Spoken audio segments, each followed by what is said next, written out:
Hello and welcome to the latest podcast from the Casual Gamers Project. A podcast where a bunch of Irish lads chat and have a bit of crack reminiscing about days gone by from our video gaming past. My name is Diggs and I'm joined by my fellow casual gamers Peter. Hi. And Steve-O. Hello. So, on our previous episode we dived deep into our memory banks to talk about our first gaming experience based around the 8-bit era. We hope you enjoyed listening as much as we enjoyed making it. And hopefully we brought back some amazing gaming memories for you too. We also recorded a special Halloween episode based around our favourite horror games. It's one of our favourite genres. If you haven't already listened to it, please go and check that out. So, today's episode is all about 16-bit era, and in particular the Sega Mega Drive and the Super Nintendo systems. So fellas, this is probably one of our favourite eras of video gaming. Yeah, definitely. It's definitely. Definitely one of our favourites and definitely probably the toughest when it comes to gaming, because you've got two consoles roughly out together, and the games that they both released is just something else. You were definitely kind of bemused by one, but then when you later got to play another one, you're like, oh, it opened up a whole new world. So I think for me, like in our previous episode we talked about the 8-bit era, and we're jumping from say Master System or the Nintendo Entertainment System or even the Amstrad or Commodore, and we're jumping to 16 bits. And I think as an introduction, like the Master System and those consoles were pretty good. Oh yeah. Like I mean, they were quite special. But, I mean, when we jumped to the 16-bit era, I mean, the audio was improved, the pixel graphics were improved. There just seemed to be a really, really great range of games. It just opened up a whole new world. It really did. It almost felt like you had an arcade in your home. Yeah, exactly. And like, you think about the controllers, like I suppose the Super Nintendo controller was a bit more advanced than the Mega Drive, because your Mega Drive you just had your ABC. Yeah. Or Super Nintendo had your shoulder buttons. Like that was a big deal back in the day as well. The SNES controller was one of my favourite controllers that I've ever used. Definitely. Yeah. Absolutely. And I think just for me personally, I think I'd have to pick the Super Nintendo over the Mega Drive in terms of console power. I always thought the audio in that console on the games, like for example, I had Mortal Kombat 2 on the Mega Drive, and then I eventually got it for the Super Nintendo. And like the Super Nintendo audio was just so much better. I think you remember it too, right? Oh, I mentioned that to you quite a bit about certain games that we used to play, and some of the, like even with example with say NBA Live 96. That was the first time I'd ever heard a proper soundtrack, like say a rock and like a rap soundtrack on a 16-bit console. It was just it was crazy what I was hearing. It was like something you'd hear like on a music CD or a radio. You're like listening to that on a 16-bit console. You're like, what the hell? It's just the soundtrack to that game is awesome. Anyway, but to hear it at that time was just incredible. You couldn't believe it was possible. You definitely hit the nail on the head. Yeah, just with the SNES. Yeah, my preference, like yourself, would definitely be the SNES. When you set the controller with the shoulder buttons, and then the 4 buttons, just like designed the way the PlayStation is now. And it was small and compact, but it was so easy to use, and it felt better. Yeah, it really was a smaller controller, compared to the Mega Drive. Yeah, you said it was Mega Drive to me. Like black ABC, but do you know what it was like? Remind me of the Batman symbol. It was, curved and like a batarang. That's what it was like. I swear, that's what it was like. Yeah. But the SNES one, I just said to myself, no, this one. And as you said, with the sound, and I thought even the graphics got a little bit sharper than the Mega Drive, and the sound was a lot better than the Mega Drive too. It was, to me, probably better in them terms than the Mega Drive. But games wise, there's still a lot of good games, probably tit for tat with both consoles. Yeah. Well, the good thing, I mean, you had your classics like Streets of Rage and that, so that was Mega Drive only. That was a Sega game. But here's one for you, right? Aesthetically, looking at both consoles, which was your favourite? Oh, depending on the games, but no, I genuinely believe the SNES, because I didn't play the SNES until a few years later. It was actually when you had your one. That's when I first experienced it, because I got to play Mortal Kombat 3, and it just graphically, I will admit, both sound wise and graphically, the SNES was the better console in terms of visually. Visually with the games. Now it doesn't take. No, I mean the actual console, like the console. Visually, the actual console. If you're looking at both of them, which one would you go for in design? Funny enough, I would have went with the Mega Drive, the first Mega Drive. Yeah, me too. I thought the Mega Drive was cool looking. Yeah, the Mega Drive was really cool. Yeah, I didn't like the red. I didn't like I did like the revised version of the Mega Drive. Yeah. You remember the square with the red buttons? The original Mega Drive, the Mega Drive really 2. No, I did like that, but the first Mega Drive was the better. It was the best looking. It just looked cool, didn't it? Yeah, it did. It did for sure. Now, like I know, like because I've often heard like say other people saying, even like some of the people, probably US listeners, because I know they don't really like the way their Super Nintendo looked because it's very blocky. That was one issue, because when you look at it compared to what we got over here, the SNES over here, to me personally, is 10 inches a better looking console when you compare the two Nintendo consoles. You know, the SNES is an awesome looking console in fairness, like, especially over here. I like, don't get me wrong, the Mega Drive was cool looking, right? A bit wider, it was more like rectangular shape. I like the SNES was more compact. I like the fact there's like little flick buttons for the power, say reset, and then the pop-up button then for your cartridge in the middle. I go, deadly. The one thing that I Mega thought, Drive, I think,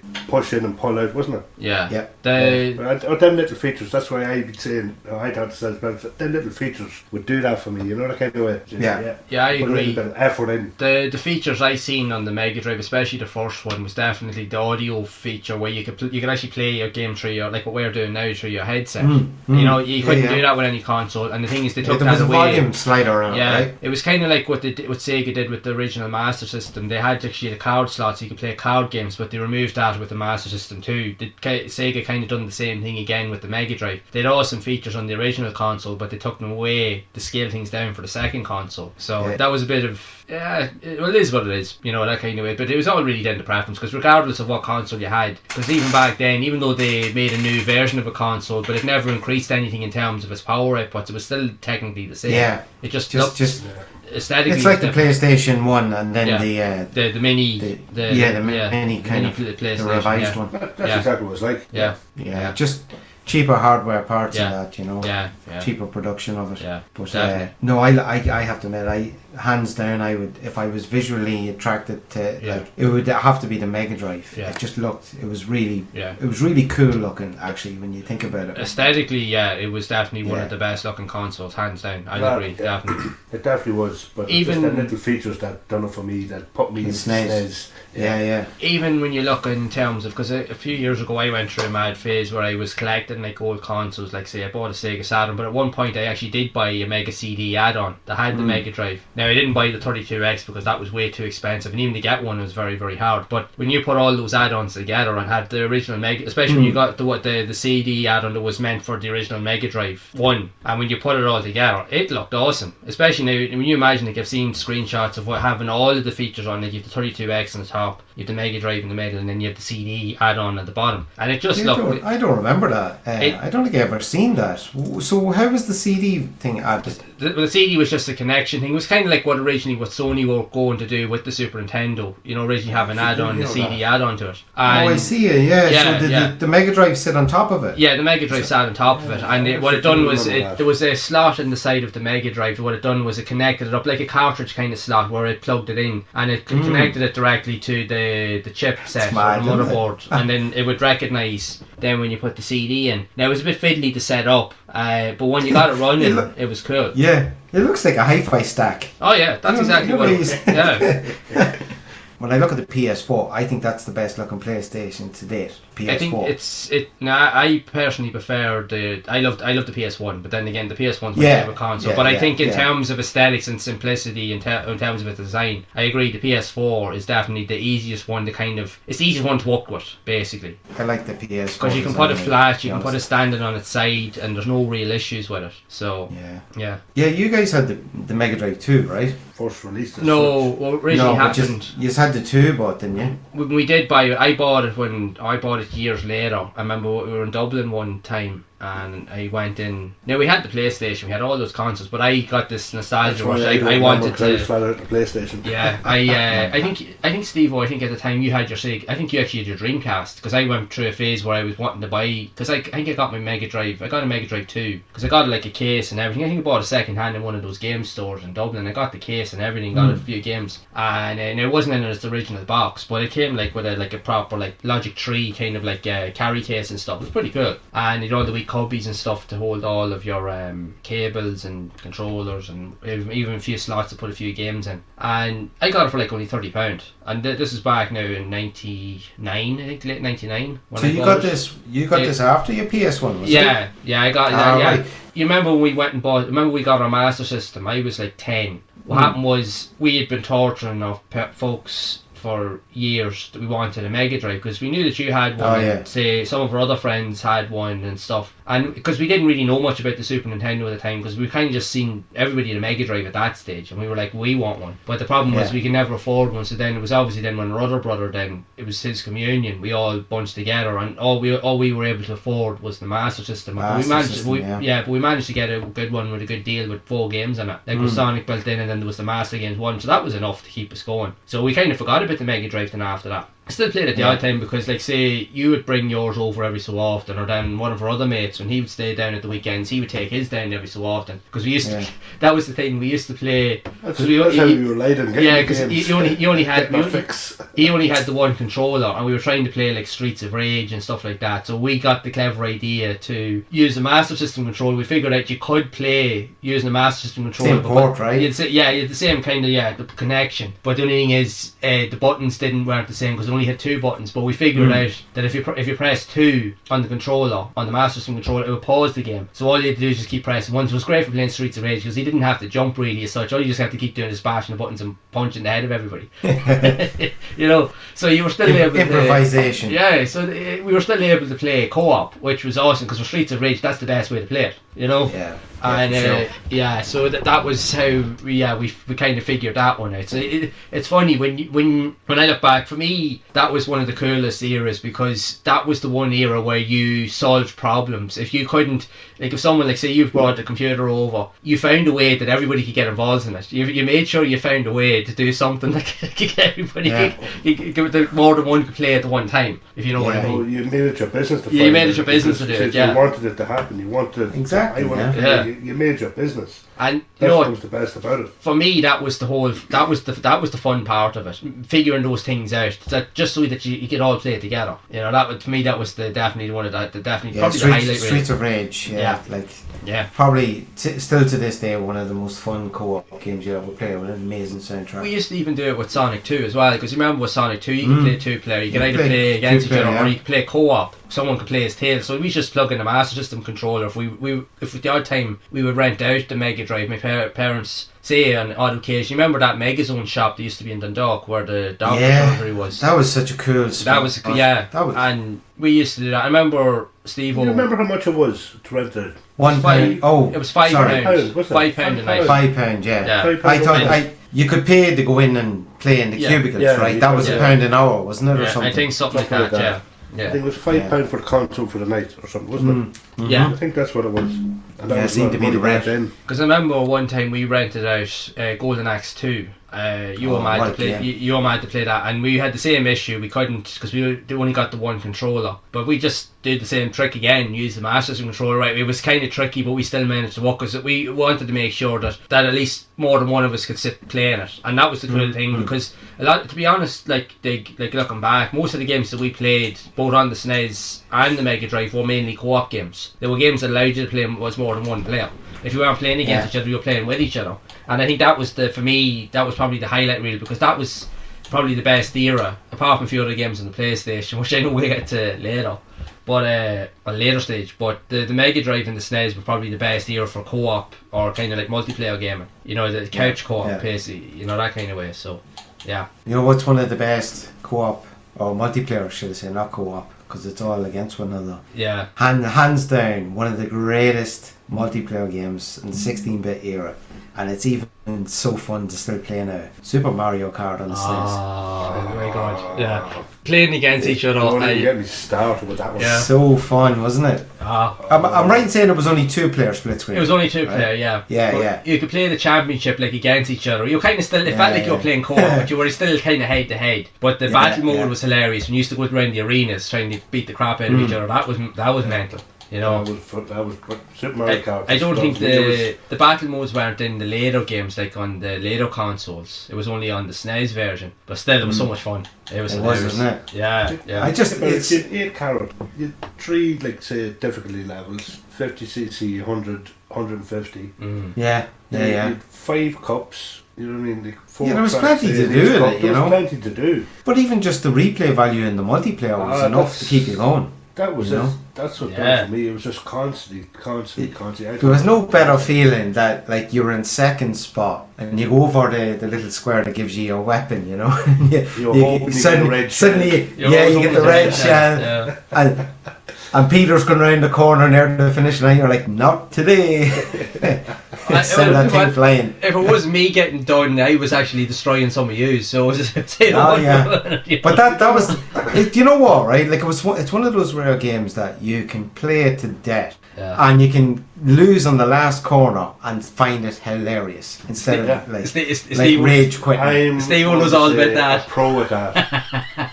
I don't know many times I was even in the modern games, and way out in front. Many times way out in front, and boom, something will happen to me on the last lap, and that's it, gone. I'm just scratching my head like Lauren Hardy would do, and just top of my head going, what just happened? How did I lose that race? You know, it's just, and this was constant with me. Even Smeets probably in the background laughing because he knows exactly that's exactly what happened to me. Oh yeah. I'll be honest, like for me, I agree. That is definitely one of my top multiplayer games of all time. There is a couple of others, but that is definitely up there with the top, because that was just so much fun. It was absolutely hilarious. So much fun. The replayability of it, but the fact is that you play with your friends and the fun. Especially do the ghost level. I was just about to say the ghost levels. Yeah, where you can fall off the edge, right? We always trying to take the wee shortcuts. I would play that every time, no matter who I was playing against. No, we're doing now. See the fun. Yeah, you're obsessed with that one for some reason. If you break a brick, all of a sudden it disappears, and you go around the track again, that brick's not down, and you go, oh no. That's what I remember now, because what Steve used to always try and do, he'd always try to make sure to try and knock you off into the corner. He'd keep knocking the bricks off, so that when you went around the corner next time, he'd hit you with a shell and knock you off the edge, so that he'd zip past you. So that's what he always was doing. That was what he was doing. That was my little game plan. Yeah. It was the only way he had a chance of winning.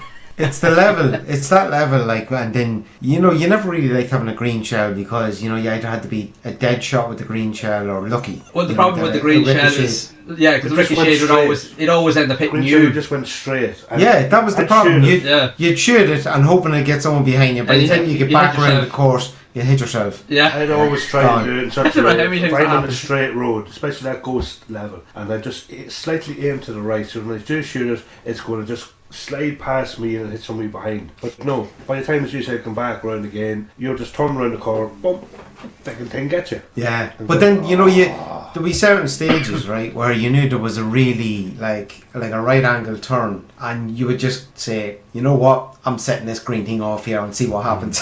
90% of the time it would knock yourself out. You know what used to get me, and we all did it. Do you know we used to dangle the banana skin behind the back? I was actually going to jump around the corner, you drop it, and the next person comes around and jumps around the corner, spins, and going, that's what usually happened. You'd always try and save the banana skin towards the end, because you knew someone was going to shoot you with a red or a green shell. But what happened is 9 times out of 10 you go and use it right at the end, but then what happened is 2 people that shoot 2 shells, you get 1, and then another one just come in and bang, gone. You're like, where did that come from?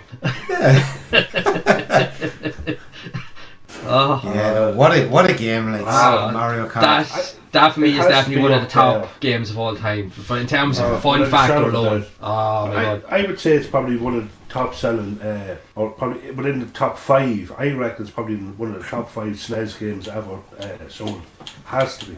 Mario Kart has to be. Even aside from the Mega Drive, like when you think of the Super Nintendo, like even the one that you had, I know you had a few other games, but like the 4 games you used to play the most was between Mario Kart, Mortal Kombat 3, there was NBA Live 96, and there was that football game Striker. And I remember when you used to stay over at the weekends and you take the SNES over, and we'd be up to play 3 or 4 in the morning playing, and that's all we ever never did. We never really got bored of games. We would just always switch it up every couple of hours, and we would sit and play those games for a good few hours. Then we play something else, and we'd have just as much fun with the next game and then the next one. But we would always circulate between those 4 games. It was mad. Like, you mentioned there Striker, like that football game. Like, my God, like that game. I would have bought that game just for the indoor football. I was trying to say that.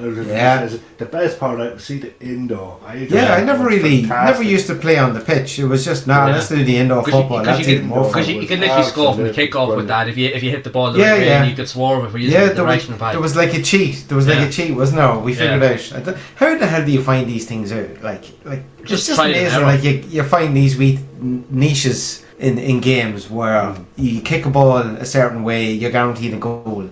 The one thing I loved about that era was the fact is it wasn't so much about the games. Remember, we used to go down to the shops, or we used to be talking to lads in school, and you'd be talking and even looking at the games magazines, and you'd be looking at the wee cheat code books that you get with them. And there were a lot of ways that we used to find little hidden tricks that we'd find in the game to try and get an upper hand, like how to do like fatalities in Mortal Kombat, or how to do like what you said in Striker. There was always a certain tip or a trick or something in a magazine that would tell you how to do it, and I used to love that, like anyway, because remember we used to go into town, you'd literally go into town just to go into the shops just to read the magazines. You'd never buy them because you never had any money. No. So you just go in and read. Do you remember, was it Carol's Newsagents? You go in there, you'd be stood in the corner reading everything for about 20 minutes, and they'd be like, this isn't a library. That's what you get, and you have to leave. You go back in a half an hour later because the people that was there say they'd be gone on break or they'd be gone doing something. Yeah, you go back in. And that's all we do. That's something that we should definitely, maybe hold that for a second until we're finished talking about other things, but we should definitely talk about games magazines by the end of this episode. I agree. They were part and parcel with your I agree. Yeah, that was a big there was no internet. Yeah.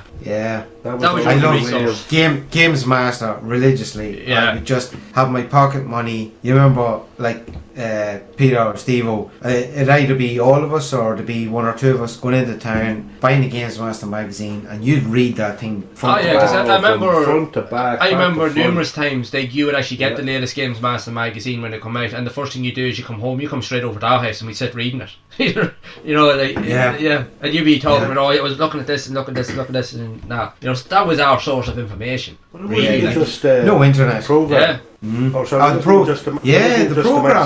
Channel 4. On Channel 4. Dominic Diamond, is that what his name was? Yeah. From 6 to half 6 or something like that. Yeah. I think it was. Used to be on Wednesday or Thursday night. It was something like that. It wasn't just magazines. What was I'm trying to think of the Games Master's name. He was an astronomer, wasn't he? Like his profession was an astronomer. Jeez, I can't even think of his name. No, I couldn't think of his name. The picture of his face in my head, but goddamn, I can't think of his name. Yeah. But he was the Games Master. Remember the graphics they used to have? It actually reminded me of. Do you remember what was the guy's name in the Turtles? Remember, he had the big body, but his head was in the midriff of the body. Oh, Krang. Yeah, it reminded me of Krang, the way the Games Master's head. Oh yeah. And then he was surrounded by graphics. Yeah. You know. He did, yeah. They were back in the days. That was good times. Was his name Patrick? Was it Patrick Moore? Was it? He was the actual. Yeah. He was the Games Master guy. Remember, like kids and that there would they'd be struggling with a game, and they go on the TV show and ask the Games Master how to get past or what's the cheat for this, and that'd be your information. You'd be like, exactly. Record. Yeah, I remember that actually. We used to record the episodes on a certain segment of the program that go down onto cheats and then helping people in the whole. The program would last half an hour, but the different segments of the whole thing. Yeah, I remember that now with the cheats and everything. God, I remember. Deadly. I remember there was an episode one time that Channel 4. It was a one-off episode, and they had it at like midnight. And what they did was it was X-rated. It was like they showed anything. There was games that were ultra violent, and they had also like adult games on it too. And I was like, 14-year-old kid, I want to stay up late this Friday night, Mum. As you do. Yeah. Why? Your mum's like, why? What are you up to? hey, it was on just after Eurotrash. Oh, don't even get me started on that. I remember my mother coming up, what are you watching? Like, crap, turn the TV off. Yeah, there you go. Why are you sitting in darkness? Yeah. Put the TV standby. Oh, nothing. We're trying to sleep, Yeah. Jesus, I know. I do believe that we were very fortunate. We probably grew up in probably one of the best eras because it was so innocent. Yeah, everything was new. You know, kind of with all the concepts were new. We were learning pretty much as we go. You know, literally in every sense of the word. When you think about it. Oh, that was funny. When you think about it, like we were growing up, like we were all learning as we went along, obviously as everybody does. Even the games consoles and the games that are coming out, like the Mega Drive and the SNES and that, all the game creators and even the console creators, they were still learning too. Yeah. You know what I mean? So everything was still all new to everybody in every industry. It was actually really, really good. Yeah. It was brilliant because there was no standout or do this, do that, or get this, get that. Everybody was still learning. Yeah. It made no difference what you were or who you were. That's what made it so good and so fun. It's fun times. Like we think back, it really was. Yeah, I just love. There's just something really charming about pixel graphics. Yeah. It's very cartoony, and when we were growing up, you were used to seeing cartoons on TV, and now you were like, I'm going to play the cartoons. That's how it felt like for me.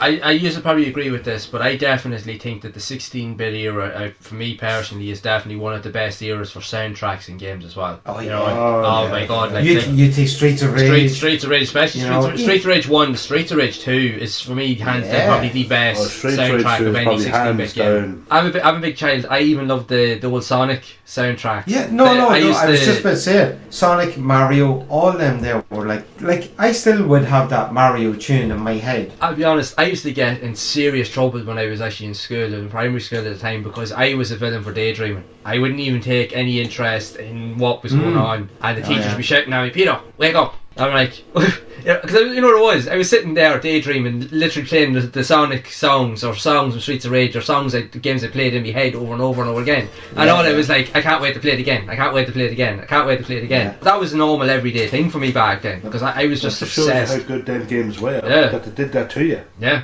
Yeah. You know, that's the way I'd be looking at it. The games were that good. I know, like, what I say when even like we're playing, like, say, future consoles and stuff. I know I always would say, like, the PlayStation, my favourite console, which it is. But when I think about it, the most impressionable consoles for me was definitely the likes of the Mega Drive and the Super Nintendo, because I agree 100%. I would daydream. I would literally daydream about wanting to play games again, and it was still at that point as well. Like, not everybody had one, because like back then we were all broke, we were all poor, nobody had any money, you know. So the only way you got to play those games was, like, say, if you got, like, say in your case, you were the one that had the Mega Drive in our street. I think it was you and one of the other lads, but there was very few people that had one around the place, and even less people had Super Nintendos. That didn't come until a couple of years later. So the only opportunity you got is, say, if you were calling around to a mate's house after school or something like that, and you get to play it for a couple of hours. That or at the weekends, like, say if someone was staying over in the house or whatever, they'd bring their computer down. That was it. That was about as good as you get, and you could not wait. Oh my God, the excitement was like Christmas, like, you know, when you knew. Yeah. And you know, we were scabby beep because we couldn't afford it. We were just broke. Other people. Myself personally, I know I was a villain for you know what I was like for video games. I caused so much trouble, but at the same time, when I think about it, when you got to play, when you got to play, yeah. Well, when you got to play games, when you know rightly well, when you didn't have the console and someone was taking it, you appreciated it so much. Yeah. You know, you really did. Like, there was nothing better than a Friday night school. You know, school's over for the weekend. Friday night video games till 2 or 3 in the morning. Just.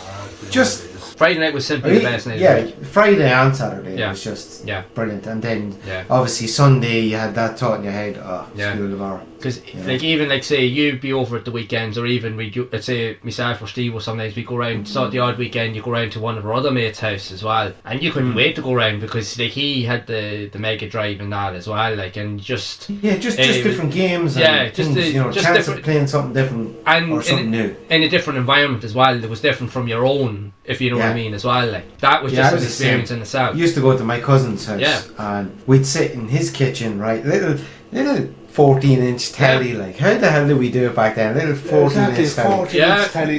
Behind the consoles, what do we play them on? We just made TV. We just made it work. Holy crap! Just thinking about it now. Yeah, 14-inch. That's what we had. I'll be honest. I used to sit in his kitchen playing. Like, there was a game called Rock and Roll Racing, and I loved it. It was like an isometric kind of like I don't even remember that track racing game, and but I love the soundtrack. Going back to what you mentioned about soundtracks, they had all the old rock and roll songs in 16-bit. Yeah. And I thought it was amazing. I loved it. I'll be honest, I even sitting here right now talking about this, I have a big massive smile on my face because that brings me back to so many happy times. Like terms of that. I remember even one of our other mates, he had Jurassic Park for the Mega Drive. Now, that game was pretty good. It was good, but that game was tough as nails. I actually don't remember that Jurassic Park. There was we used to eventually we figured out a cheat to actually skip the level, so we go to the last level. But I love to go to the last level because I love listening to the music on the last level. It was really like catchy, and because you have to fight like a T-Rex, or was it T-Rex? No, it was raptors, and you had to knock down. It was like it was a T-Rex. Like the bones of a T-Rex was up on it was on like stilts and stuff. Like it was like like in a museum. And what you had to do is you had to find a way to knock down the bones on top of the dinosaurs to kill them. That was how you escaped. And that was tough. Could never really do it. I think only ever done it a handful of times, but I got it by pure luck. But yeah, for me it was always like the soundtracks, like with those type of games. But I do remember when I was 12 going down to my mate's house again, and he had rented out Jurassic Park Rampage. It was like, say, like a spin-off, but it was more action focused. Like you could literally run around with guns and just annihilate enemies. Like you'd rocket launchers, you'd grenade launchers, you'd freaking everything. That game was mental. It was just insane. And I remember actually playing one weekend. He actually got FIFA. It was a FIFA 95 or something like that. And we sat. Now I wasn't really that great at FIFA, and even though I love football, but I struggled with playing football games. I was more into like more the action games and stuff. But we had great fun in FIFA. But I remember he got a loan of Road Rash 2 one summer. I think it was summer 95. Oh my god, we literally sat the whole weekend for like literally 3 days straight in his kitchen because they'd moved the TV, the 14-inch TV down into the kitchen, and myself and so mate, we actually sat down in the kitchen, and I remember his mum coming in to say, do you not want to go outside or do anything? Like, two of us were hooked. No, two of us were hooked playing Road Rash 2. That was my first experience playing any Road Rash game, and that was one of the games for me that had one of the best soundtracks I've ever heard in the game, alongside like Streets of Rage and even the Sonic games. The soundtrack in Road Rash 2 is epic. That's why I even love the soundtracks later Road Rash, especially with Road Rash and the PS1. That's kind of it brought me back to that. Road Rash 2 was. I remember that game now. Road Rash 2, I think for me, I did eventually play all three of them, but Road Rash 2 was my favourite. Road Rash 2 on the Mega Drive. That was brilliant. That was brilliant. Yeah. It really was. Yeah, Road Rash 2 is awesome. I loved Road Rash. Yeah. I'm trying to remember like Golden Axe. I thought had a good. It was a great game. Yeah. It was a great game, but I actually enjoyed like the soundtrack in that too. Yeah. You know. Yeah. To me, Golden Axe 2 was probably the best out of the three of them. Yeah. Isn't it funny that, because when you think of Streets of Rage 1 was great. Yeah. Or was good, and then Streets of Rage 2 was great. Just phenomenal. Yeah. And then the third one just didn't resonate as well. It just didn't live up. It is a good game in its own right, but it not a patch on 2 in terms of its visuals and even in terms of the sound. The sound design is totally different as well. You know. Yeah. Like because for me, out of all I class Streets of Rage 2 as one of my top 5 favorite games of all time, and one of the reasons is because of is because of the soundtrack. I still listen to the soundtrack but even all the time. The gameplay was amazing too. Yeah. You know. Even aside from the gameplay, like, but I'll be honest, I listen to the soundtrack often. Even now I go on like YouTube and stuff. It's a great soundtrack. And even what I love listening to like remakes of the like remade versions of the soundtrack. Even like they've done like yourself, like they've done like a Streets of Rage remake, kind of like a fan made game where they've put all the elements of all the original 3 games all together with it, and it's always still updated. But it has a phenomenal soundtrack that they've updated over the years with some modern versions of the original music tunes. What's the fan? Because I have. It's just called Streets of Rage remake. I've got one here. It's called Beats of. Is it Beats of Rage? It's called. Sorry, no. It's called Streets of Rage 2X.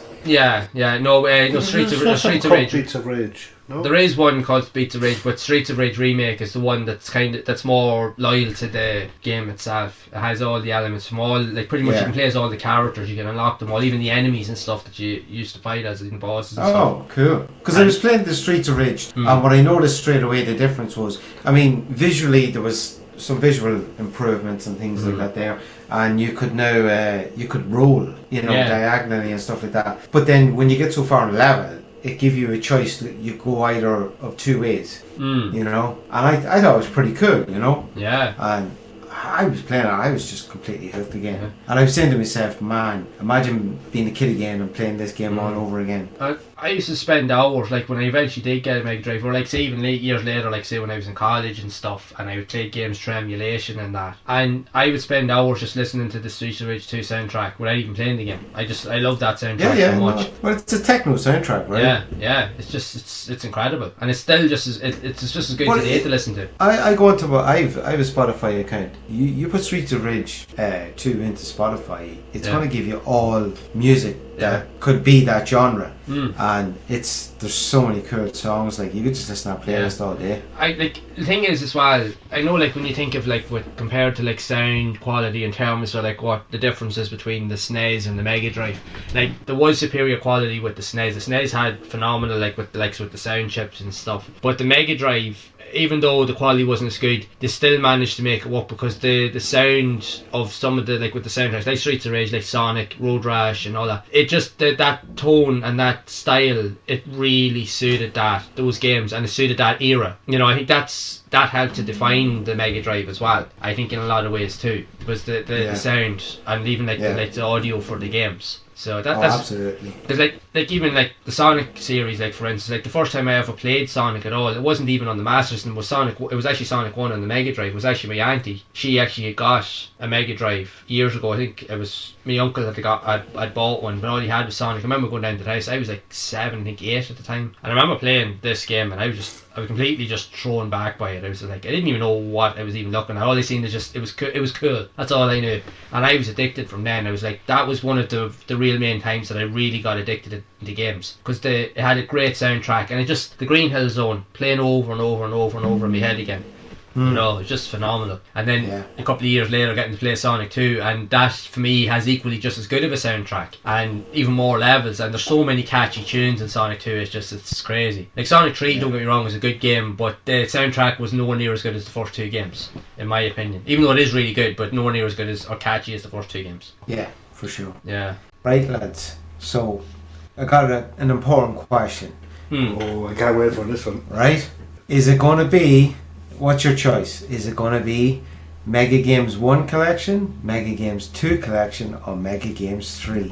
If you don't remember the list of games, so Mega Games 1 was Super Hang-On, right? Super Hang-On, World Cup Italia 90 and Columns. Yeah. Mega Games 2 was Golden Axe 1, Streets of Rage 1 and Revenge of Shinobi. And the third Mega Games was Thunderblade, Super Mario GP and Alien Storm. So if you you could pick one. Mega Games 2 hands down. Yeah, I just think like when you combine Golden Axe and Streets of Rage on the same cartridge, that's a winner. Oh, that's a winner straight away. That was actually the first time I'd ever played Streets of Rage, believe it or not, was actually on the Mega, and Golden Axe, funny enough, was on the Mega Games cartridge. One of my mates had brought it down one Friday night. That was actually the first time I was telling you about that trick we'd done with the Master System controller, and we figured out it was because of that. Yeah. And we figured out, we realised we can play each of these games, apart from Shinobi, of course, with 2-player.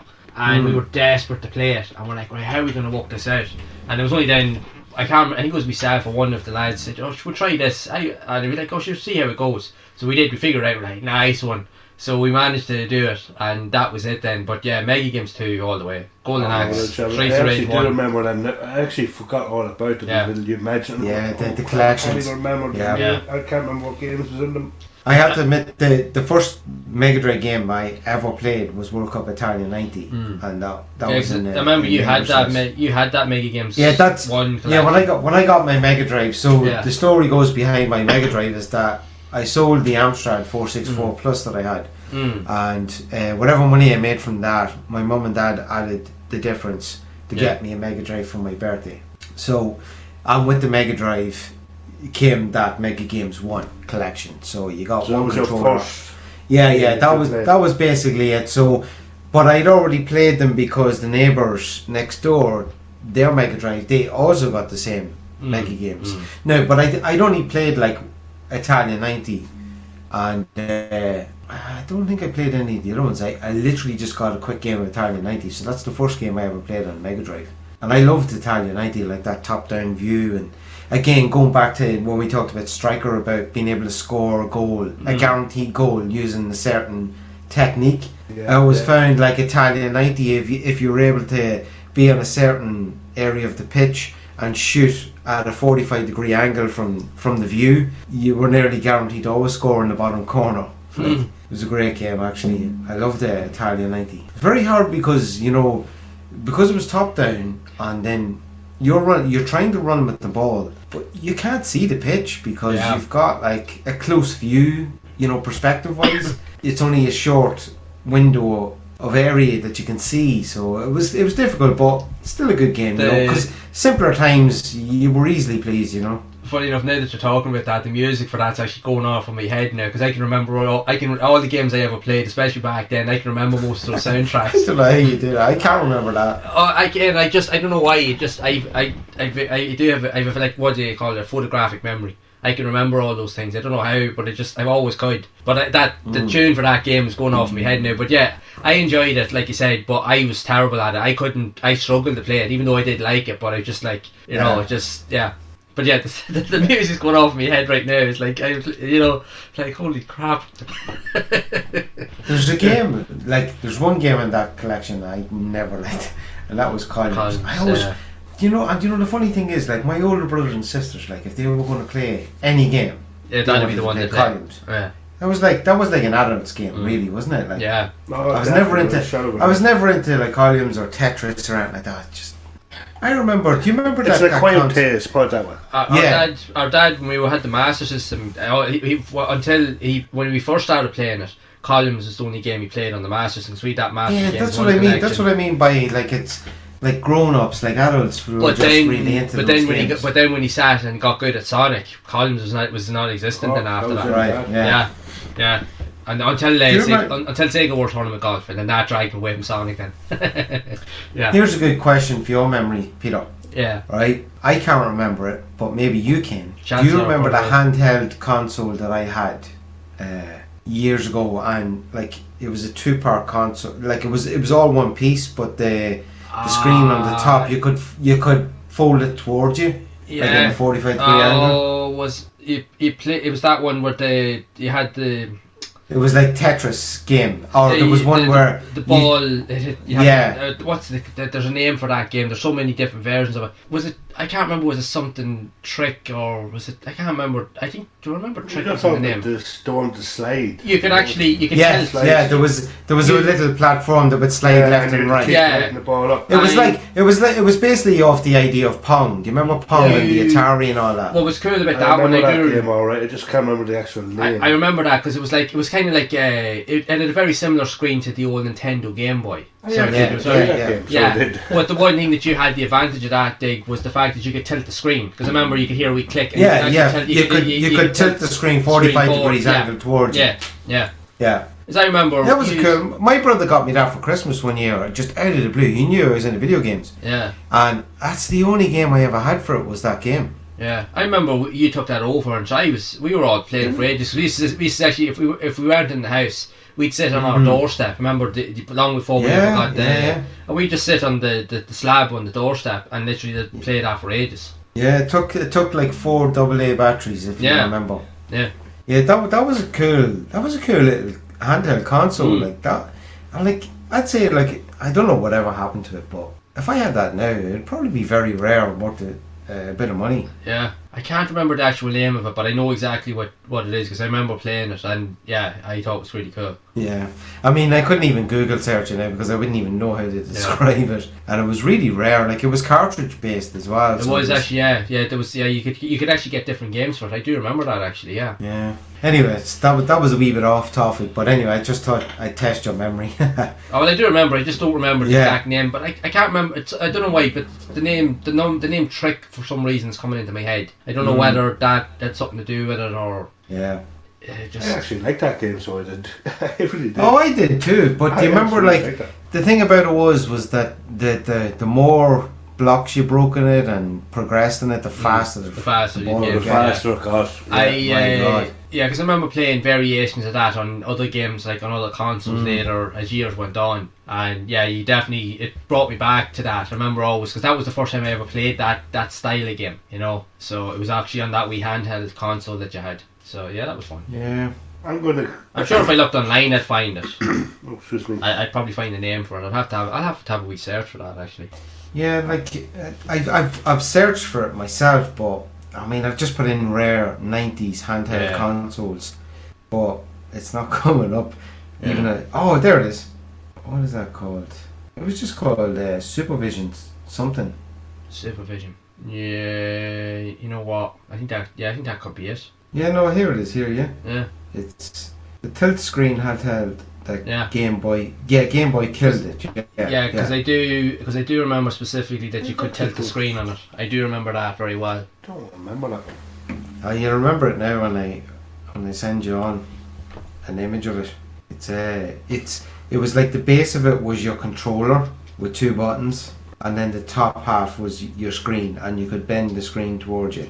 Yeah. Like what do you call them? The mobiles, the flip phones when they first came out. Have a look at that. That's what it's like. The keypad's at the bottom and then your screen's at the top. Yeah. Have a look. Check I do remember them now. Yeah. But even in this article, I'm trying to find the name of it, and it's like... I do remember them now. God damn. It's just called the Batara Supervision. It could be... It was also known as the Quickshot Supervision, or Tiger Boy. I'll tell you what, you need supervision. Look at the screen. Let's be honest. Yeah, that was a cool little handheld. Anyway, we've kind of gone off topic there, but go back to the Mega games. Hated columns, liked Italian ID, didn't mind Super Hang-On. Did you like that game? I love Super Hang-On. I didn't mind it. It was the type of game that the more it went on, the more, not say you disliked it, but it just got very repetitive and just, I've had enough of this.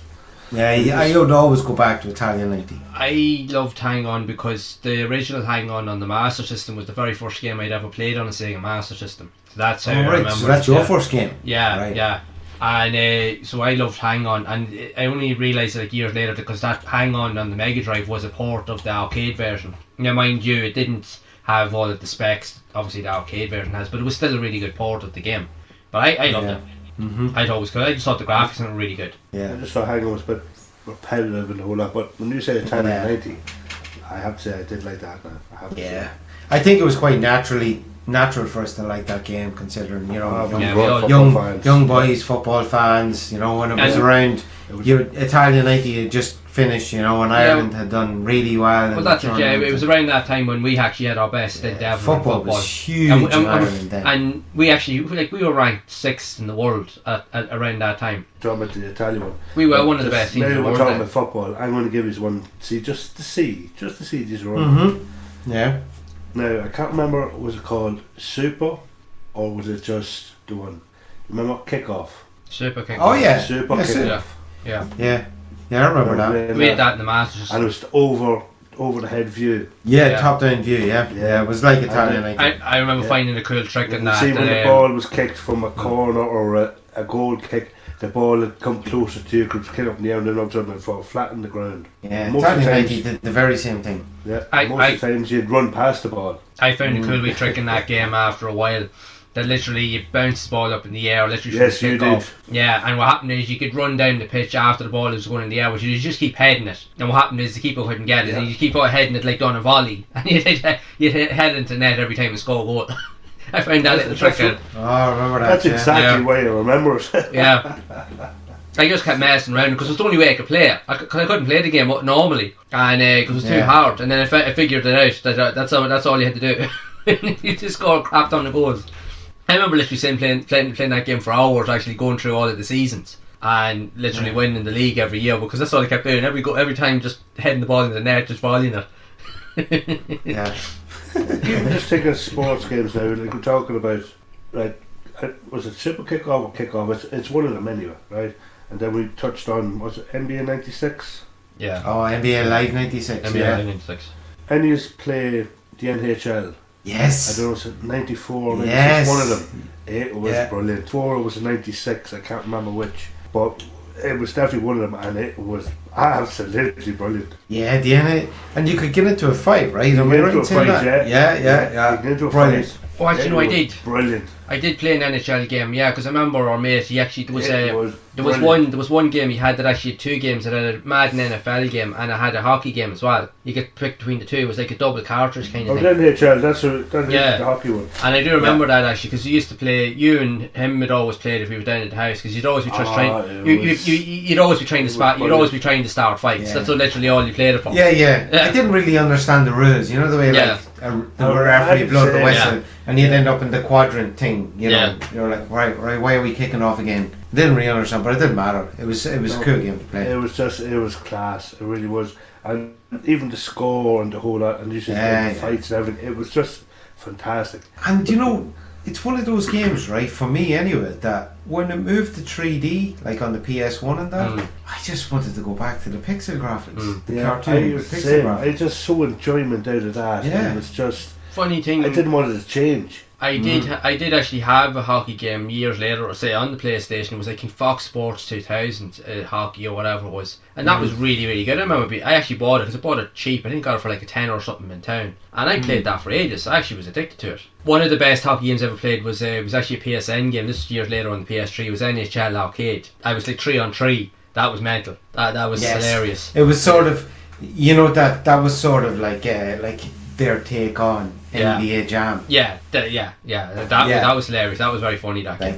You know, that we can segue onto the NBA Jam. You know, we talked about Mario Kart having an incredible multiplayer, but like NBA Jam was just, that was one of the best multiplayer. The funny thing is, I didn't play games. NBA Jam now during that era. I remember you actually had it one day. I think you got a loan of it for the Mega Drive, or you rented it out or something. I think there was one day you brought it over to the house. Because I remember we used to go around to a certain video shop that a guy used to have from his garage. You know him well. Yeah. And he had it, like, and we would go around there every Friday with our pocket money and get that game. And it was so good. Like, I mean, I didn't know the rules of basketball and that, but you didn't need to when you were playing that game. It was just fun. Very and doing those wild dunks and all that, and like trying to smash the backboard or trying to get on fire, you know, that kind of way.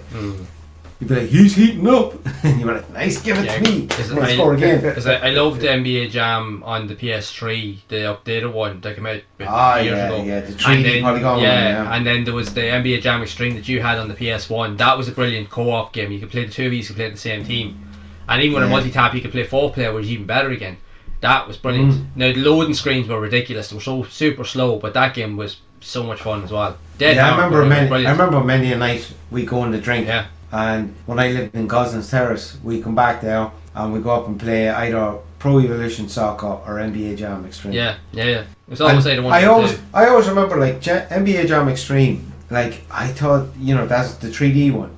The dunks in that game were incredible. Like, you remember like to be the one where you'd kind of, the helicopter signs would come on. I was actually going to go up out of it. He'd go to the roof, you know, of the stadium, and he'd come down and dunk it in. And I just thought it was brilliant. It was such a fun game to play. And the commentator on it, like, I mean, that's iconic. All his sayings, you know, from downtown, you know, all that. And he's heating up. I remember he's on fire. I remember actually doing a video on that NBA Jam Extreme on my YouTube channel there.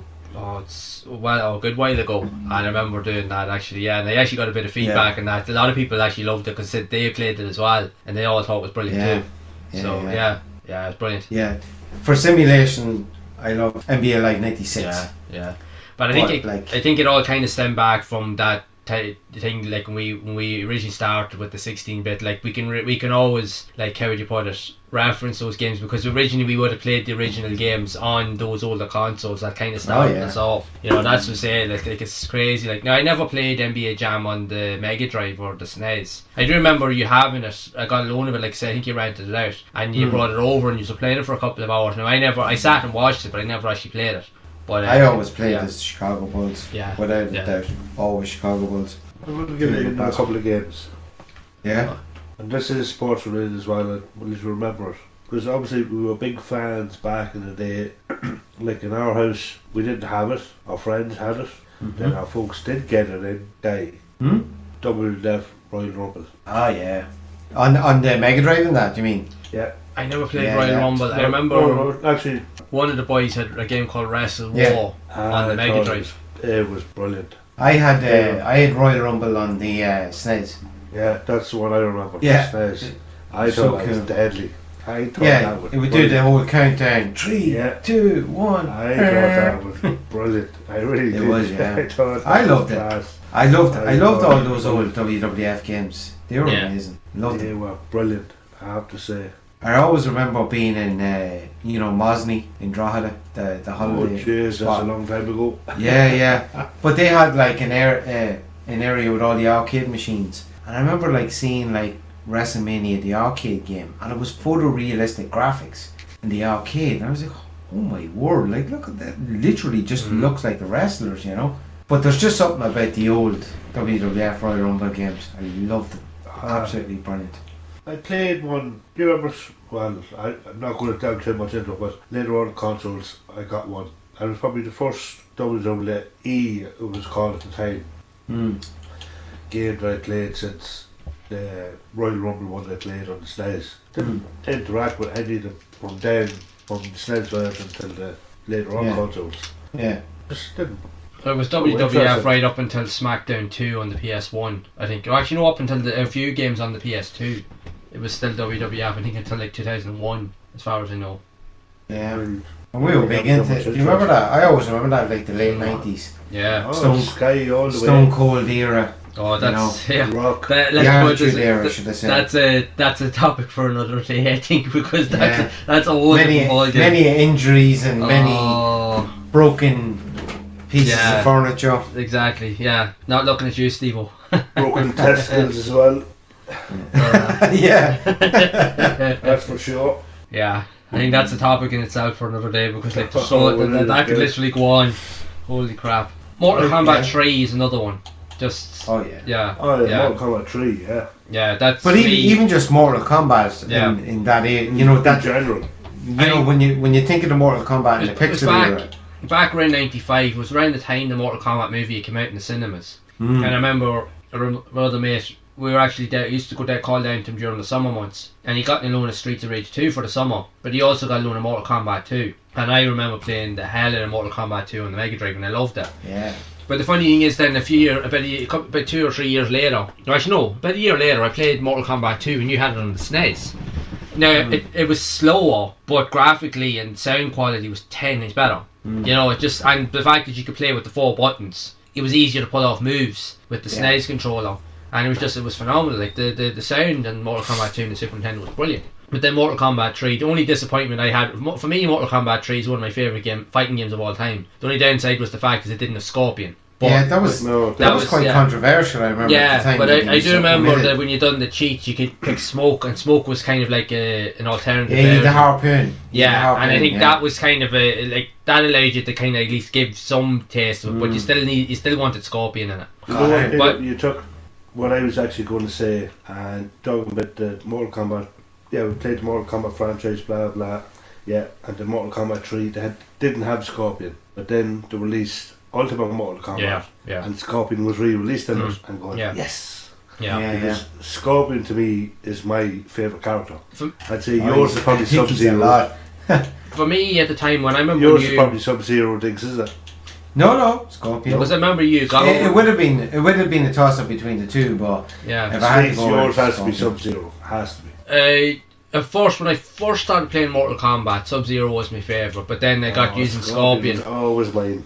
And Scorpion. Do you know why he was everybody's favourite? Because of the get over here. Yeah. That's it. You know. But I remember going back, like we used to play. Like I remember, like say you got Ultimate Mortal Kombat 3, and it was phenomenal for me. But the fact is that they were able to it really pushed the boundaries of the SNES, because you had pretty much every character in the roster of Mortal Kombat at that time all in the game. Yeah.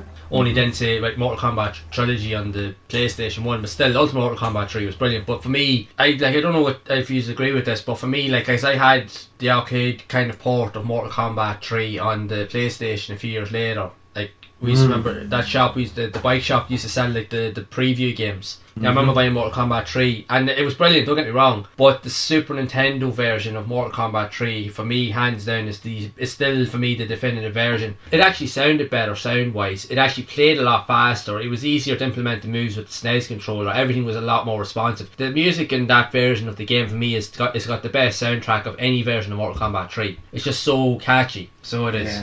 And plus, with the sound of the SNES, with the arcade style, it really just suited it so much, and because it was really fast paced. But I love the fatalities. Remember, we used to always fatalities. Do you remember? Because me and you, and I think one of our other brothers, there was only three of us that were able to pull off the combos. Poor Steve couldn't do it. Yeah, exactly. I couldn't. And those combos. And. I think I couldn't do that many death moves, but you were able to do quite a good few of the death moves. But remember, we used to always pick your man Cabal, and he used to always do the fright death move. We used to always pick him against Liu Kang just to scare the crap out of him, because Liu Kang was screaming the place down, you know. And we used to just have so much laughs, just giggling away at that. You know, like, what you used to laugh at me with was because the fact is I could win the fight, and you could only do the fatality after the second round. Yeah. The problem is I couldn't do the fatality, and he was fucking laughing at me. There's a man wobbling in front of me. Do the button. I don't know what buttons I have to press. The window to perform the fatality, I thought, was quite short. It was, it was tough. Oh, how long was it? It was only seconds. It took me. You probably had 2 to 3 seconds. It took me quite a while to get used to doing the combos. I remember with Sub-Zero, I was eventually able to do his death move where he lifts you up and he splits you in two. I still remember that. Yeah, block, run. Yeah, because for me that was the easiest one that I could remember. Yeah. Yeah, because it was so easy to remember. The rest of the fatalities I struggled with. I couldn't get the button combinations quick enough. I think maybe a handful of times I do it, but the Sub-Zero one was always some of the characters had like outrageous button combinations for fatalities. Oh, crazy. They really did. You know, like, how are you going to perform that in time? It's like, I always remember like certain people had like up involved in their fatality, but it didn't exclusively tell you to hold the block button when it came to the up part. So you were like jumping, and this never worked. That was definitely an example where the magazines always came in handy, because only when you looked at the magazine did it give you some sort of idea of how to do them properly. Because remember, they used to have multi-page layouts on how to do the fatalities for the characters. Remember that? Yeah. And that was a huge selling point of that magazine. Oh yeah, because you'd always look out. Yeah, just for that. Because you remember, like back then when we were playing that, like Mortal Kombat was, apart from Street Fighter, Mortal Kombat was the big game. Everybody was playing Mortal Kombat. There wasn't anybody that wasn't playing it. On the schoolyard, it was the game that was on everybody's lips, you know. Oh yeah. You think about it, back in the day, it was Street Fighter. Yeah, you were right on. Yeah, you were right on one or the other, weren't you? You had the fanboys that like Street Fighter and I was very much on the Mortal Kombat. Yeah, I remember one of our other friends. I think the majority ruled on Mortal Kombat because of what you could do fatality wise, and like the blood. Yeah, I remember. I still remember that. I still remember a really good game. Yeah. But I still remember the blood code. It was ABACABB for the Mega Drive. No, that's a mouthful. It didn't work on the SNES. The SNES never had as far as I'm aware, the SNES never had blood available in it. And you could perform death moves on the SNES, but they weren't vicious, like, you know. I don't think you had Sub-Zero's head rip. Yeah. I think it used to go blank or something, wasn't it? I thought it did. No, it would just perform a move, but wouldn't necessarily mean that they were killed. One of them that actually had like a blank screen that actually didn't show what was happening.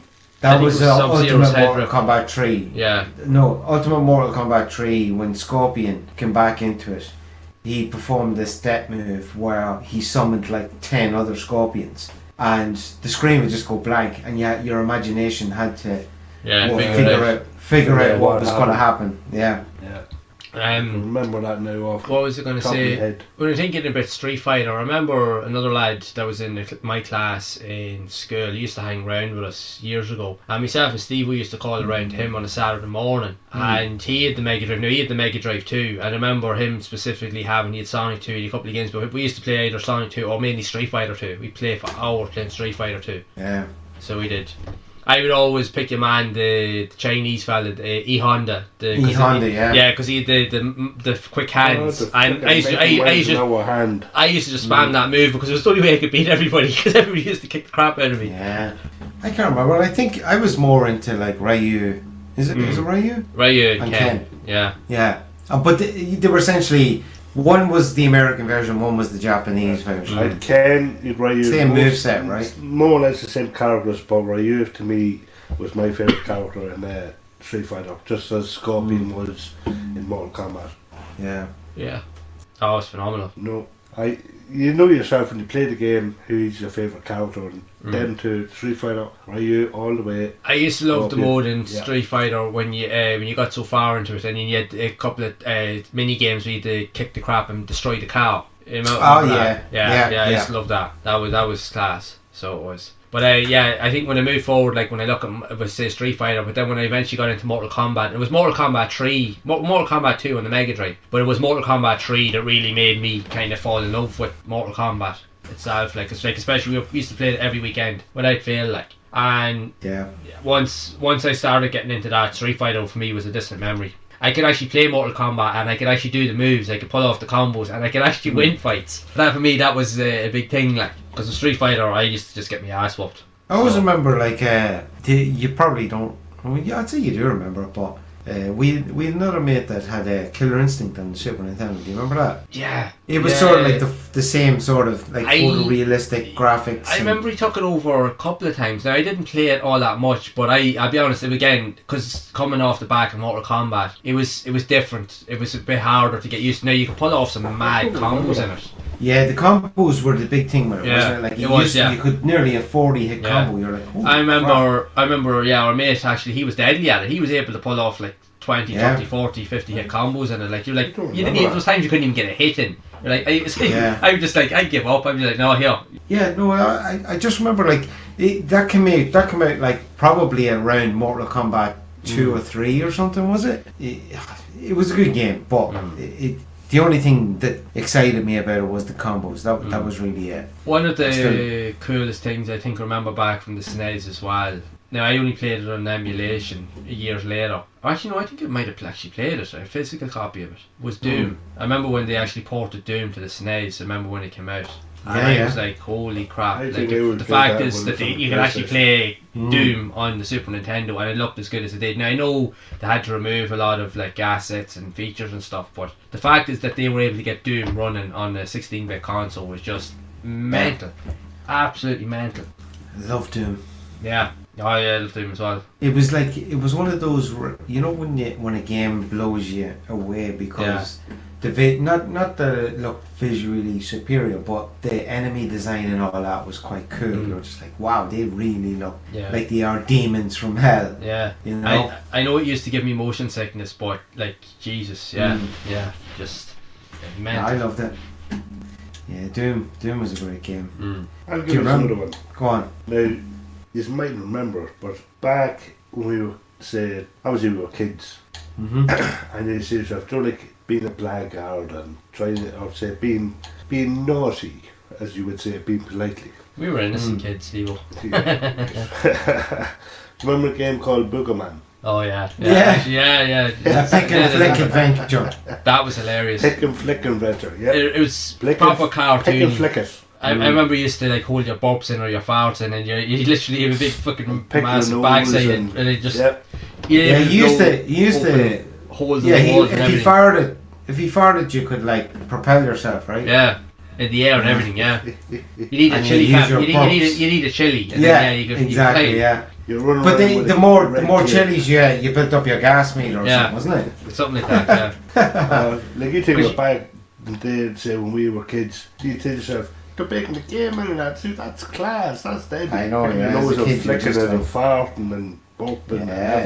You'd say the thing is, even though it was really cartoon, it felt more adult themed. I think that was the thing to it as well. Like, I think so. You know, no, they can't make a game out of this, but they did. And I thought that was fucking brilliant. You know, the inner child in you was just like, this is the greatest game ever. I remember playing a couple of other games as well on the Mega Drive. There was ones I remember we rented a couple of times. Two in particular. One of them was actually a very early game on the Mega Drive. It was called Last Battle. It was like a side-scrolling kind of beat 'em up. I think it was kind of like a spin-off to like a Japanese kind of franchise. Like, I can't remember, was it I think there were later adaptations on the likes of the PS3. Was it Fist of the North Star or something like that, Ken's Raid or something, but I think there was an original game that was on the Mega Drive, and I think Last Battle was kind of like a spin-off of that, because I remember we used to walk around with these, you used to kick everybody, and you man to be able to kick like really high, and you'd have these kind of like Egyptian kind of style guys throwing like spears at you, and I do remember that it was quite addictive, but it was dead hard. But there was also another one called, I think it was Alyssa Dragoon or something like that. You played like as a witch or something like that,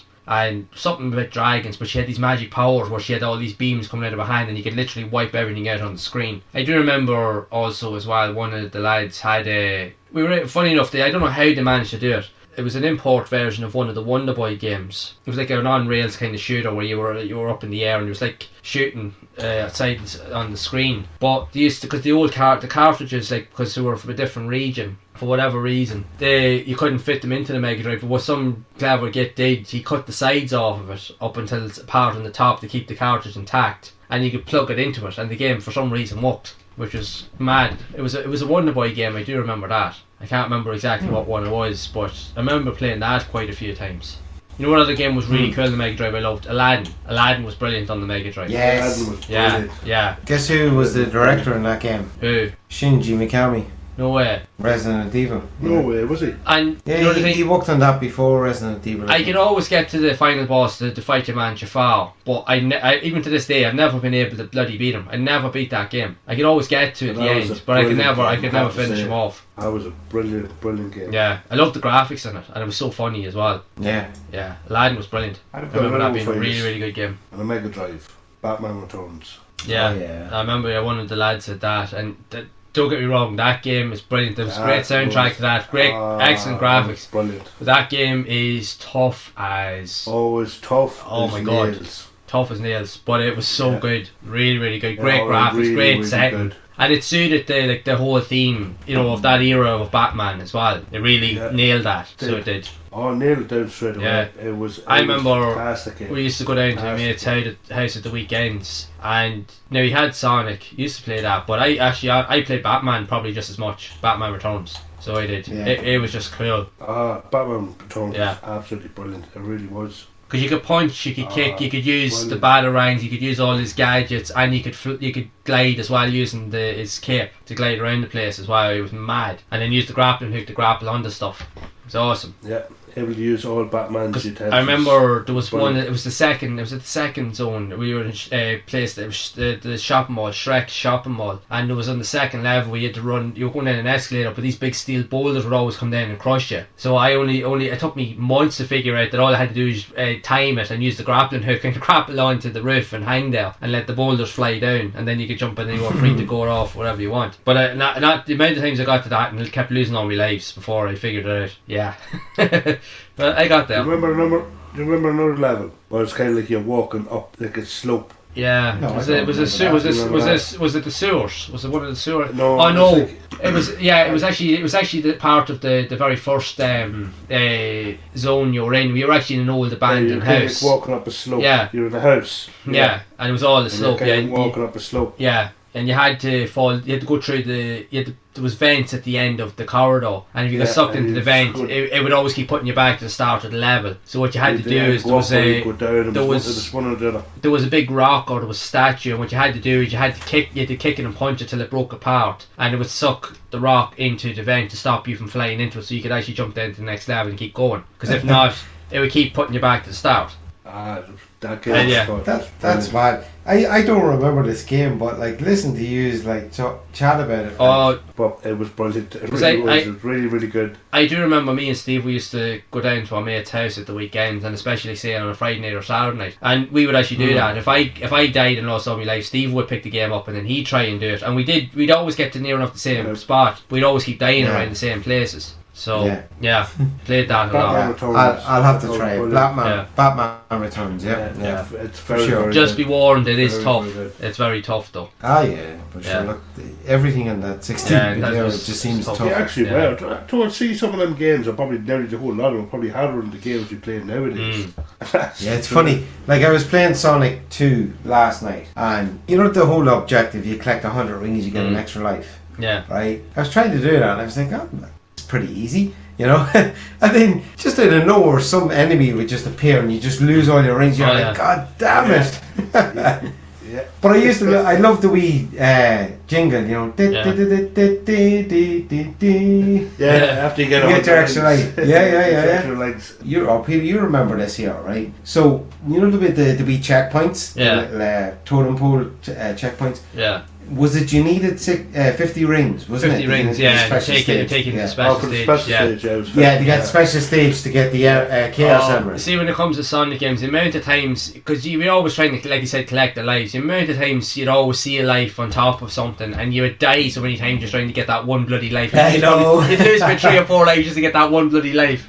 But in terms, let's talk a little bit about Sonic, right? I loved Sonic the Hedgehog 1. Yeah. I thought... For me, Sega needed a mascot just like Nintendo had Mario. Let's face it, Mario games were amazing. Yeah. Well, Mario 1, 3... because you had the Mario All-Stars on the... Yeah, I wasn't too pushed on 2. Yeah. 2 was a bit strange. No, but the other 3 were brilliant. Yeah, but in terms of Sonic the Hedgehog, right, I love Sonic 1. I thought it was good. But like Sonic 2, I was playing it last night and I was like, you know what, this is a great game because it's basically improved in all aspects of the game. And the fact that, you know, the way you could then just stand still, hold down and build up your spin. Yeah. And you used to sit there and just hit the button going ring, ring, ring, ring, ring, ring, ring. Yeah.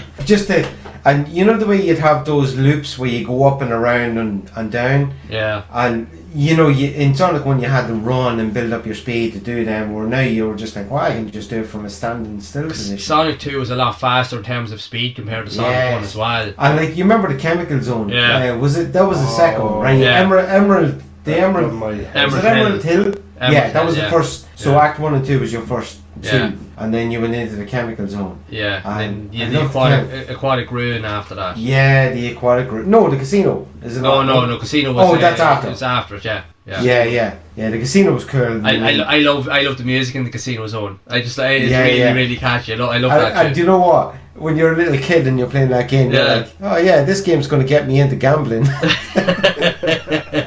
Do you remember you used to you'd hit the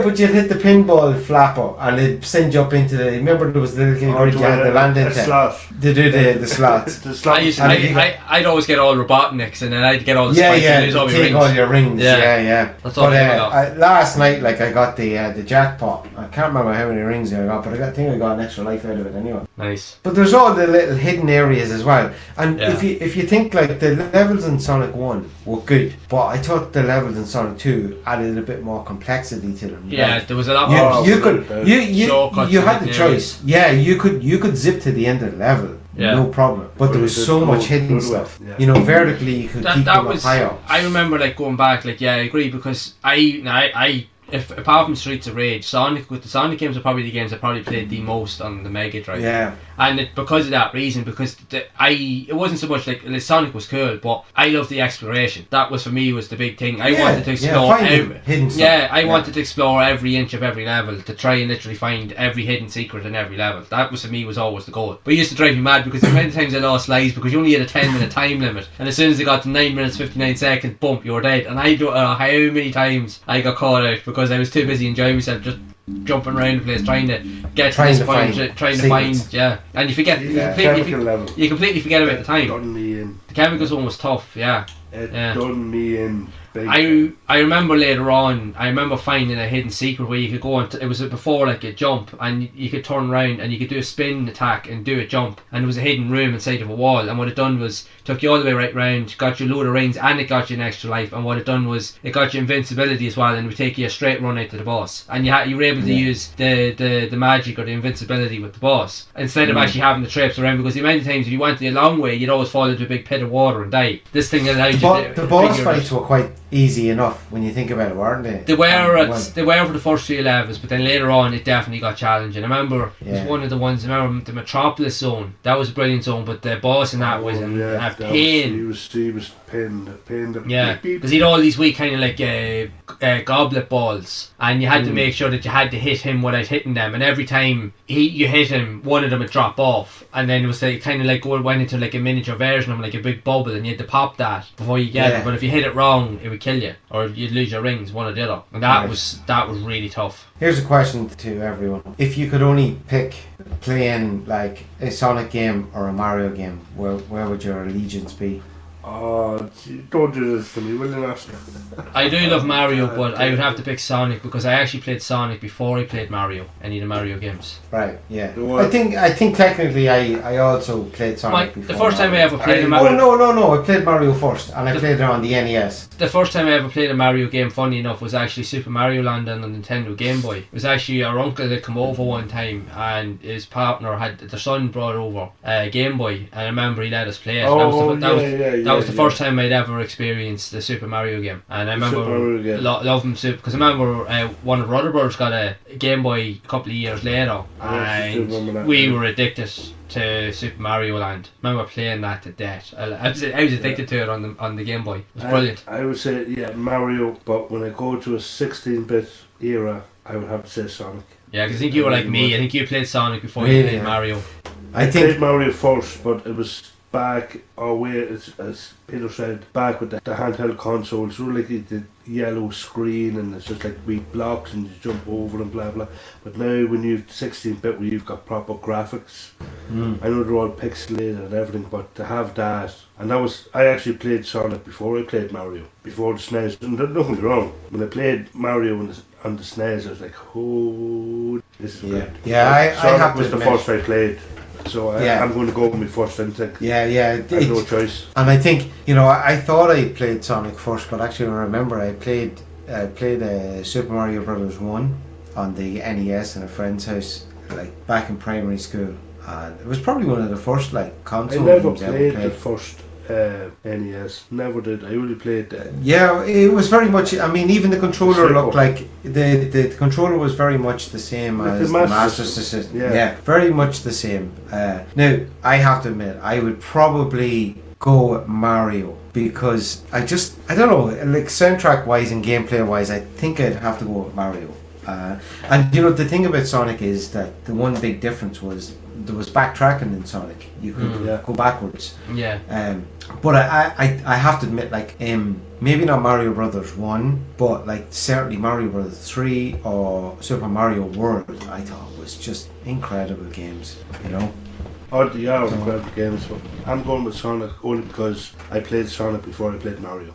So I have to go with Sonic. I do love them both, but Sonic would be, I think, because my first experience would have been more so with Sonic. And Sonic just blew me away because of the speed and the exploration and stuff. Sure, yeah. Plus, if someone was here, Ryan, he would tell me, Daddy, no, has to be Sonic. He's Sonic mad. Yeah. So if I turned and picked Mario, even though he likes Mario, he like Mario. Yeah. But you know what? See, isn't it next year that the Mario movie's coming out? Yeah. Oh, what's the one coming out? Yeah. Chris Pratt's voicing him. Oh, nice. Yeah. I think there was a teaser trailer released there maybe 2 weeks ago, 3 weeks ago. No, I didn't see it. So it's fully animated, and I just think you're going to see a resurgence in Super Mario. Super Mario, yeah. Don't get me wrong, I don't dislike Mario. It's phenomenal. It's class, but just because it's. Yeah, you go with your first. I go with first, and that's. And I totally get that, because, as I said to you, I'm very much a person that the first time, if there's a game series, whichever one of that series is the first one I played, I tend to say that's my favourite. I played the Mega Drive before the SNES and Sonic was in, so I'm going to stick with Sonic. Right. And okay. Nothing against Mario, but yeah. I'm going to. Sonic's my one. Yeah. No. Definitely. I totally get that. Yeah. No. For me personally, I would say Mario Brothers for me. Yeah. So since we're coming to the end of our episode, so if you're on a desert island and you could only select one console, I was waiting for this. Yeah. Where would you be going? Would you be going to your Mega Drive or your Super Nintendo? And you'd access to all the libraries on either console. We can only pick between one of the two. The ones. You've got the console. But with the console, you've got the library, the entire library. Oh my god, you know what? That is a tough one. I know, isn't it?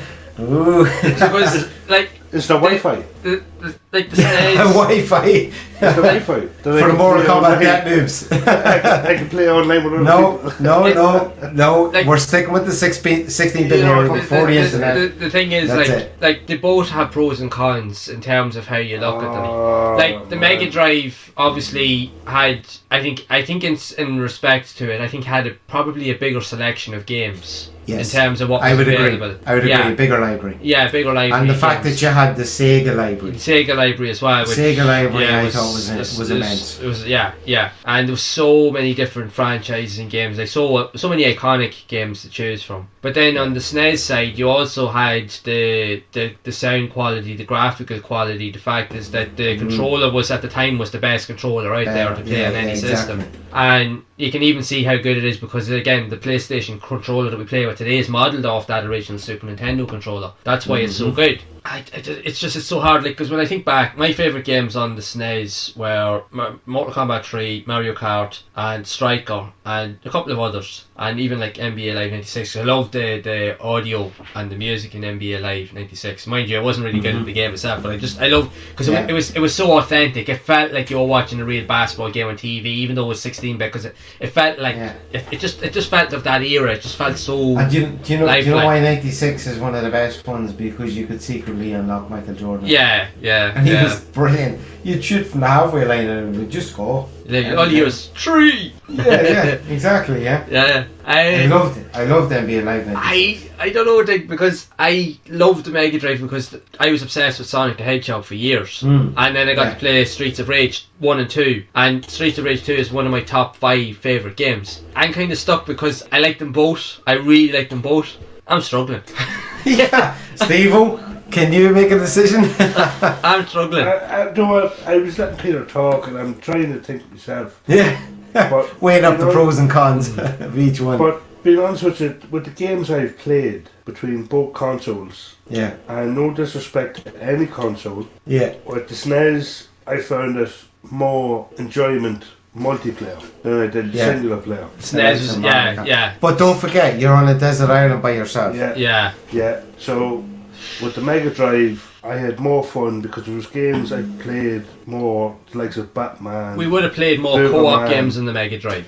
There was another game, Cool Spot, if you remember that one. Yeah. There's another one. Red Spot with black glasses. Played a lot more games on the Mega Drive one player than I did on the SNES. So as tough as it is, because I love both of them, I really do, because there's so much, but I can't separate them. I would go Mega Drive. Yeah, I remember one of our mates having Captain Planet for the Mega Drive as well. I remember we used to play that. Now it wasn't that great. Loved that TV show. I think like we played more multiplayer games definitely on the SNES, but they were more kind of competitive multiplayer games, not so much co-op. But the multiplayer games we played more so on the Mega Drive. We played more co-op games because you had Golden Axe, you had Streets of Rage, and even the later Sonic games like Sonic 2, Sonic 3. You were able to play co-op. You were able to have someone else play like as Tails. I think the Mega Drive we would have played more co-op multiplayer games, more so than competitive to that degree. For me, I struggled to pick between the two because I really like them both. But I think for me, if I was to pick between the two, it probably would have to be like, I would love to say pick the SNES because probably the SNES was so so many games, so iconic. But the Mega Drive I played first, and then the Mega Drive I was experienced to much more games at an earlier age, like with Sonic and Streets of Rage 2, especially Streets of Rage 2, because Streets of Rage 2 is it's one of my top 5 favorite favourite games of all time. So I think for me that would be the only deciding factor, those particular games. Right.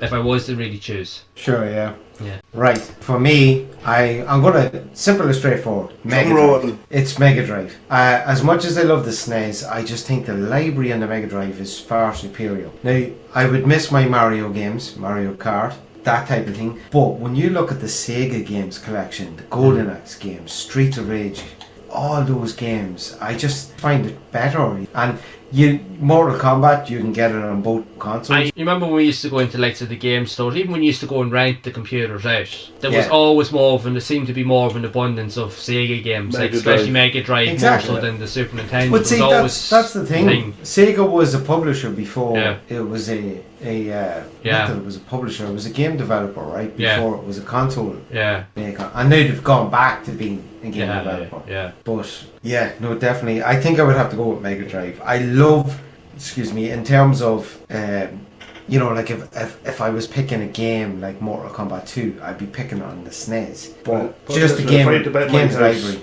If I'd bet my house, I was going to bet my house at 2 picks SNES. I would have lost my house, I would have been homeless.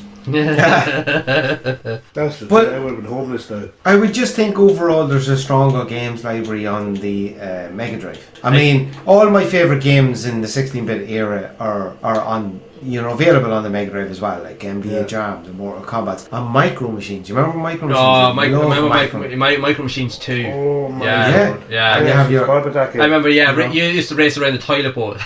And do you remember the toilet bowl one? Or was it the Bat? The Bat one was like drag racing cars. Yeah. You know those? Yeah. They were brilliant. Like, and Road Rash was exclusively Sega, right? Yeah, it was. Am I right in saying that? Yeah. Or was it EA? Well, it was exclusively EA because originally it went on to the PlayStation then later. Yeah, because it was not on the SNES, right? No. I'm right in saying that. Yeah. So I just think I'd miss Mario, but at least I'd have Sonic, and you know what I mean. I like both of them. I prefer Mario, but Sonic is definitely. I think the common thing that the three of us have. I think we were introduced to the Mega Drive before the SNES. I think that's why we can relate to it probably a little bit more. We got so much time in with just it. My reasoning is literally strictly the games library. I just think there's a much more abundance of games that appeal to me, should I say.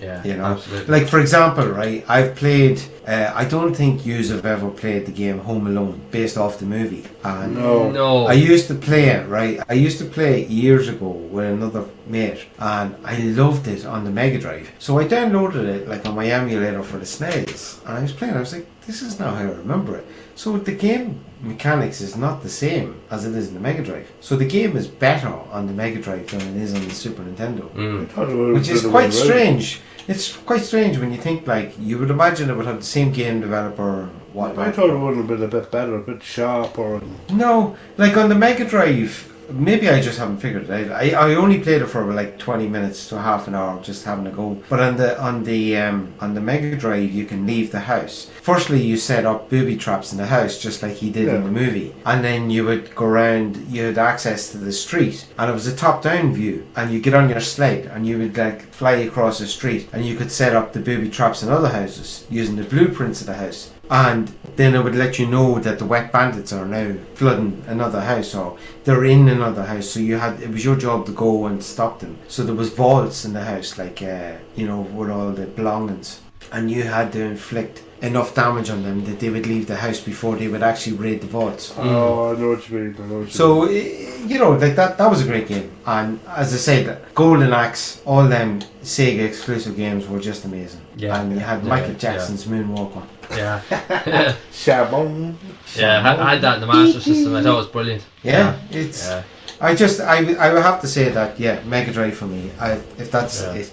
And as I said before as well, the controller on the SNES was better, but I put up with it. I do remember we used to go around to that fella's house. Remember, we were saying he used to have his own kind of makeshift video store in his garage. And I remember he used to go around, he used to have the room at the back, and he'd all the VHS tapes, and he'd always have the Mega Drive games around, like the bottom shelves and stuff like that. And it was always particularly Mega Drive games. He used to have, actually, he had a load of them. And one thing that's always distinctive to me was I always loved the cover art for the Mega Drive games of the characters and even the games. The art and the They kept that tradition, didn't they, of the grids? You know, the line grids. That was on a Master System game covers. That was in white with a grid, but they changed it to black with a grid. On the Mega Drive, Yeah. It was cool, you know. Yeah. Just before we wrap up, even you think about it, when we were getting the games and they had all the blocks and squares on the cover and everything, but we didn't know too much about the games. But it was actually the front cover. If you looked at the front cover and it attracted you to it. Oh yeah, that's the artwork was phenomenal.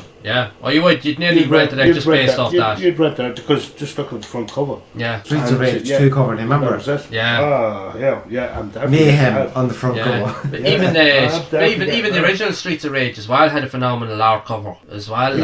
You wouldn't have to look at that else. It was just look at the front cover and that was it. Yeah, it was cool. It was so the way it was done, the visuals and stuff, the graphics, the way the artistic work that went into that. It was phenomenal. That's what for me. That's what I always remember. How good the visuals were of the cases. Well, that was your first selling point, really. Wasn't it? Yeah. You go into a shop, have a look at whatever 10 games, 20 games they had. Your first instincts was based off of how well it looked in the front cover. Oh, that was it. You know, and then you flip it around, you get some screenshots. You thought, oh, this looks awesome. You know, you take it home and it's a bag of crap. But anyway, that was, you know, that didn't really in fairness now, because like, you didn't, you know, you were there and you bought off reputation. I never played too many games in the Mega Drive that were considered to be of low quality. There was a couple of ones now that were really tough that you wouldn't go out of your way to play them. You played them once and you wouldn't play them again, but that happened very, very seldom. In that kind of way, there was very few. But then I suppose with the Mega Drive, like the SNES, I found myself always going back to the same type of games because even I find myself, I'd still go back and play them now just today because they are that good. While I don't get the time to play the old 16-bit, I don't get the chance to play the old 16-bit games as much as well because I'm too busy doing stuff for my YouTube channel. Playing back too many PS1 games, and PS2 games. But hey, I'm enjoying them. But if I had time, I would definitely go back to play the older games. Yeah. So I would. Well, I do. Funny enough, I do actually have. I was checking in the room earlier on, and I do have the Mega Drive collection there for the PlayStation 4, and it has all the popular Mega Drive games: Streets of Rage 2, Sonic 1, Sonic 2, Sonic 3. It has most of the games there. I think there's about 40 games on it, and the majority of the ones. So I probably will dig that out at some point and play it. Yeah, for sure. Yeah, and I even seen that the like on the internet there, like seeing as we're speaking the Mega Drive, like Sega have released a mini Genesis 2 or mini Mega Drive 2, and apparently they're raving about it, saying it's supposed to be one of the best emulated versions of the console ever because said the games are just like the way they would have been back in the day, playing them from the original hardware. Because that was always the one issue when they tried to emulate it. Christmas?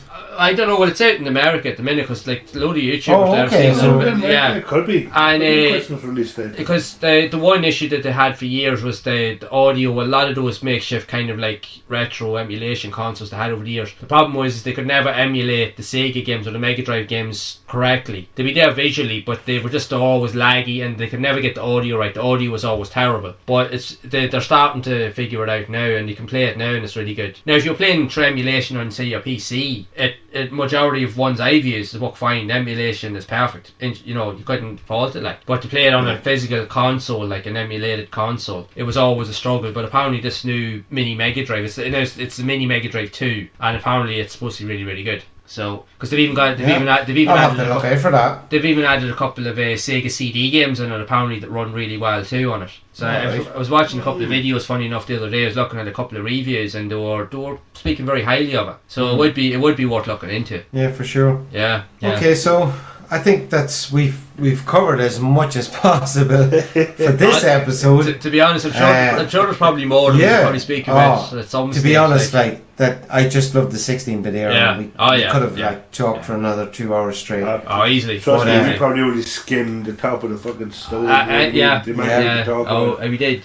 Like there's so much. You know, there's a lot more we can. Absolutely, but I thoroughly enjoyed that episode, and yeah, I think we can just wrap it up at that. So thanks to everybody who's listened in this episode. We had a great time making it. If you want to interact with any of us on this podcast, you can get Peter, where are you on your socials? Generally you can find me on the likes of YouTube at like PSX Gaming Memories, or even on Twitter as well, and Instagram with PSX Gaming Memories, pretty much the same handle. I do be on them regularly, like I'm always posting videos on my YouTube channels, literally working on it every day. So, absolutely, yeah. We always look forward to seeing that.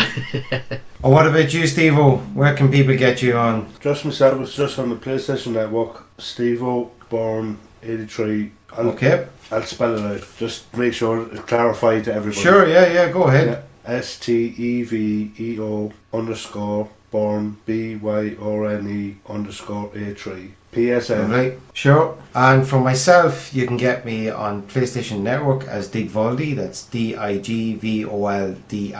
I'm also available on Instagram with the same handle, and also on Twitter. Oh, actually on Twitter it's Digvoldi _PSN.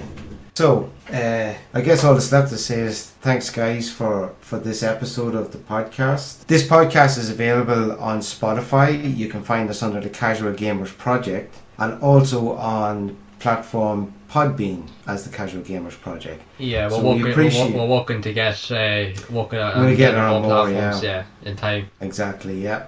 So if you have Spotify or Podbean, you can check us out, and we appreciate everybody who listens in and shares those gaming memories with us and those old gaming moments. So thank you very much for everyone who's listened, and thanks guys for contributing tonight. So from myself, Peter and Steve-O, it's good night from all of us, and thank you for listening. Yeah. Hope you enjoy. Cheers. Bye bye. Night all.